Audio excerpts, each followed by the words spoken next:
Guys, एक जमाना था जब लोग भीड़ में लाइन लगाए हुए खड़े होते थे। नहीं, मैं नोटबंदी और दारू के ठेकों की बात नहीं कर रहा हूँ। मैं बात कर रहा हूँ बॉलीवुड फिल्में और मूवी हॉल्स की।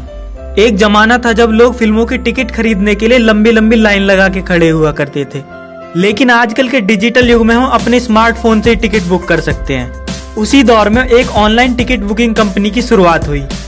तो दोस्तों, आज हम इसी के बारे में बात करने वाले हैं कि मात्र 25,000 रुपए से शुरू हुई कंपनी आज 3,000 करोड़ की कैसे बन गई।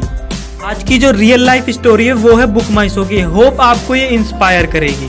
और वीडियो के लास्ट में मैं आपको एक टिप बताऊंगा कि ज्यादातर स्टार्टअप शुरुआत में ही क्यों फेल हो जाते हैं। तो गाइज, मेरा नाम है शुभम और आप देख रहे हैं फैक्टोग्राम। तो शुरू करते हैं बिना किसी देरी। दोस्तों, इस कहानी की शुरुआत होते है इस आइडिया के मास्टरमाइंड आशीष हेमरजानी से। सन 1997 में सिदेनम यूनिवर्सिटी मुंबई से उन्होंने अपनी MBA की पढ़ाई पूरी करी और फिर वो जॉब करने के लिए साउथ अफ्रीका चले गए। उन दिनों साउथ अफ्रीका में उनकी जॉब प्रमोटर की लगी हुई थी। एक दिन वो पेड़ के नीचे बैठे हुए एक रग्बी मैच के टिकट्स को प्रमोट कर रहे थे। तभी से उनके दिमाग में ये ऑनलाइन टिकट सेलिंग का आइडिया आया। तभी से उन्होंने अपने इस आइडिया पर रिसर्च करनी शुरू कर दी।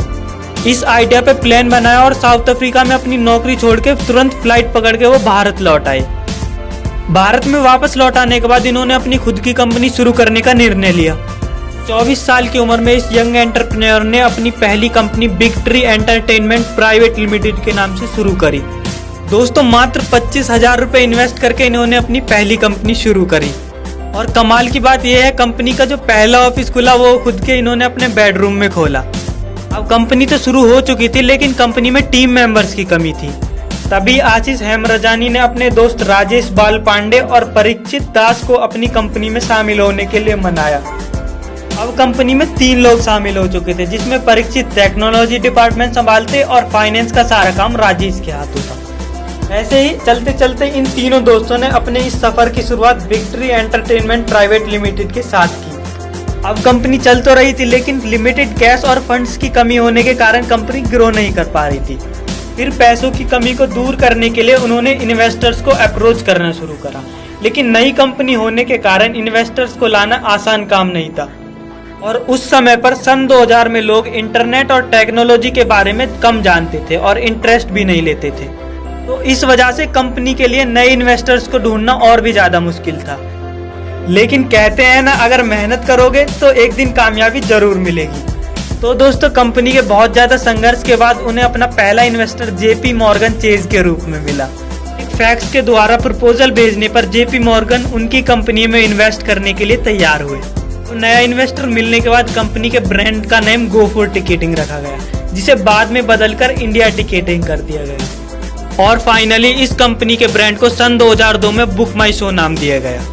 दोस्तों, एक कंपनी के कितनी बार ब्रांड नेम बदले गए। पहले ब्रांड का नाम गो फॉर टिकटिंग, फिर इंडिया टिकटिंग और आखिर में बुक माई शो नेम रखा गया। अब सन 2002 में ऑनलाइन टिकट बेचना कोई आसान काम नहीं था, क्योंकि ना तो कोई जब डेबिट कार्ड, ना क्रेडिट कार्ड और इंटरनेट बैंकिंग जैसी सुविधाएं भी खराब इंटरनेट कनेक्टिविटी की वजह से बेकार थी। और उस समय पर सन 2002 में ज्यादा लोग इंटरनेट का प्रयोग भी नहीं करते थे। इसके अलावा मार्केट में ई-टिकटिंग सॉफ्टवेयर्स की कमी और सिंगल स्क्रीन सिनेमा होने के कारण ये कारोबार और भी ज्यादा डूबता जा रहा था। और उस समय बाजार में कंपनी के नए 21 कॉम्पिटिटर्स भी आ गए थे। अब कंपनी में परेशानियां आनी शुरू हो गई थी और कंपनी नीचे जाती जा रही थी। कंपनी में एक समय ऐसा भी आया कि कंपनी खत्म होने की कगार पे थी, लेकिन कंपनी के मास्टरमाइंड आशीष बल्क में एक साथ टिकट खरीदते और कस्टमर्स को 100 लोगों के द्वारा मोटरसाइकिल्स पर खुद ही डिलीवर करवाते। अब इस समय पर कंपनी में ऑनलाइन टिकटिंग का काम बहुत कम हो चुका था, लेकिन फिर भी इतनी सारी परेशानियों के बावजूद कंपनी अच्छा काम कर रही थी और अब तक कंपनी में 150 एम्प्लॉय काम कर रहे थे। ऐसा कई सालों तक चलता रहा और अचानक कंपनी की किस्मत बदली। सन 2007 में कंपनी की किस्मत जब पलटी, जब नेटवर्क 18 ने उनकी कंपनी में 14.5 करोड़ रुपए इन्वेस्ट करे और कंपनी में 40% की हिस्सेदारी प्राप्त करी। अब कंपनी के मास्टरमाइंड सन 2007 में ई-टिकटिंग बिजनेस को दोबारा शुरू करने के लिए बिल्कुल परफेक्ट टाइम पर वापस आ चुके थे। और ये समय था कभी ना खत्म होने वाली कंपनी के ब्रांड बुक माई शो के जन्म का। इस बार कंपनी और ज्यादा तैयारी करके आई थी और छोटे छोटे काम जैसे AC को नॉर्मल टेम्परेचर पर रखना, कम बिजली खर्च करना, पेपर को रीयूज करना जैसे भी हो सकता था, कंपनी ने पैसे बचाना शुरू करा।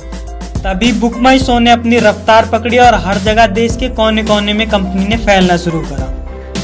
अब कंपनी ऐसी रफ्तार और ऐसे स्तर पर थी, 2009-10 में आई ग्लोबल क्राइसिस का भी कंपनी पर कोई फर्क नहीं पड़ा। ऐसे समय पर आशीष हेमरजानी ने कंपनी में बहुत से टैलेंटेड लोगों को शामिल किया। वहां से फिर कंपनी ने कभी पीछे मुड़कर नहीं देखा और बुक माई शो वहां से सफलता की सीढ़ियां चढ़ने लगी। दोस्तों, सन 2010 में बुक माई शो का रेवेन्यू 12.16 करोड़ था और साल 2011 में कंपनी ने 32.36 की ग्रोथ के साथ 16.9 करोड़ का रेवेन्यू प्राप्त करा। दोस्तों, आज कंपनी की वैल्यू 3000 करोड़ से ज्यादा है और ये बढ़ती ही जा रही है। दोस्तों, 20 साल के इस सफर में इस कंपनी में कितने मोड़ आए और जिंदगी का हर सच इस कंपनी ने देखा। 25,000 रुपए से शुरू हुई विक्ट्री एंटरटेनमेंट लिमिटेड 3000 करोड़ की बुक माई शो बन गई। दोस्तों, जब दुनिया कंप्यूटर और इंटरनेट के खेल को समझ रही थी, तभी एक अलग नजरिए से देखने वाले 24 साल के युवा आशीष हेमरजानी ने बुक माई शो को लॉन्च करा। कंपनी अब भी सफलता की सीढ़ियां चढ़ती जा रही है। दोस्तों, वो कहते हैं ना कि निराशावादी व्यक्ति को गिलास आधा खाली दिखता है और आशावादी व्यक्ति को आधा भरा हुआ। और एक एंटरप्रेन्योर उस आधे खाली गिलास को देखता है और उसमें थोड़ी शराब मिलाता है और व्यापार के उस जाम को पी जाता है। तो दोस्तों, कैसी लगी है इंस्पिरेशनल स्टोरी हमें कमेंट में जरूर बताएं और वीडियो को लाइक करें और चैनल को सब्सक्राइब जरूर कर दें।